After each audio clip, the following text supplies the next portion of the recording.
Hey YouTube, Ken Hill here with Guns, Gear, and Freedom, and today I kind of wanted to make a video for some of the new shooters out there that are getting interested in firearms and picking up pistols, stuff like that. Some of them brand new to shooting may have never actually been taught how to properly hold a pistol. There are a couple different ways to do it, but the way I was taught was by a professional, and it's pretty accurate as far as how you hold it. It keeps your gun steady, so you can actually hit what you're aiming at, and I'd like to demonstrate that. So if you can bear with me for a few minutes, I'll show you how to actually hold your pistol, and this works with all semi-automatic slide type weapons, not revolvers. You don't want to hold the revolver the way I'm going to show you how to hold the semi-automatic pistol. So bear with me, I'll show you how it works. Okay, so the first thing we want to do is obviously introduce the handgun, and the best way to do it that I've been shown is that, and let me give you a tip here, always keep your trigger finger away from the trigger. Always keep it up high. You can ride it, I don't know if you can see that, but I never have my trigger finger anywhere near the trigger until I'm ready to fire the gun. That's very serious, it's not a joke.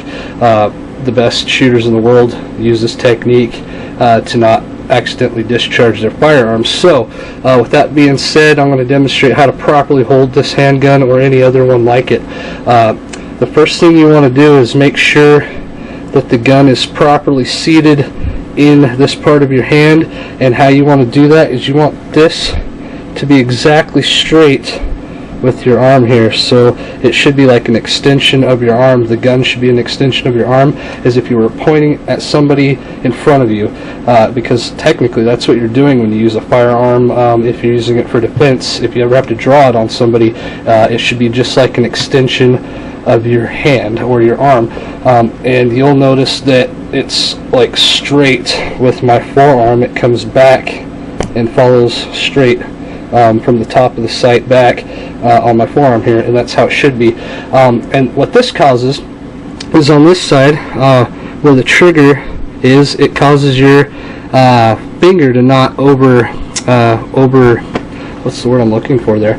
It causes your finger to not have too much finger on the trigger, so when you pull the trigger, you have a really good smooth pull, and there's not too much trigger finger on the trigger.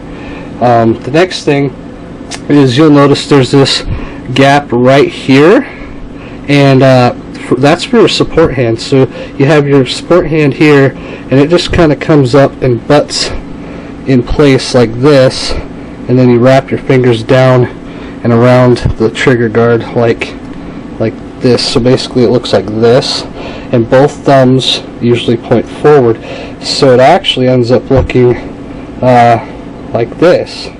And from one side it looks like this, and from the other side you have, like I said, you have your trigger finger off, but I'm going to show that in a different angle here in just a second.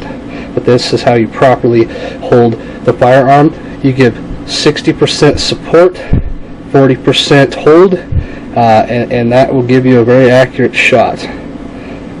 Bear with me and we'll get another angle of this. Hey guys, here's this other view of how this gun actually is held. I'm going to try to get this on camera the best I can, but you basically have this tucked under here, this thumb forward, this thumb resting over, so you have it like that, and on this side, the other side, which I'm switching to, is held like this. So this trigger finger is not near the trigger until you're ready to fire, which then you put it down there and be ready to go. And usually I extend my arms out. I don't lock my elbows quite, but I keep it extended out. And then this part of the handgun should be square with your forearm right here. The part of your handgun should be as straight as possible with your arm. It's like an extension of your arm. So when you reach out and point this gun at somebody, it's just like an extension of your arm, and that's how you get the most accurate shots.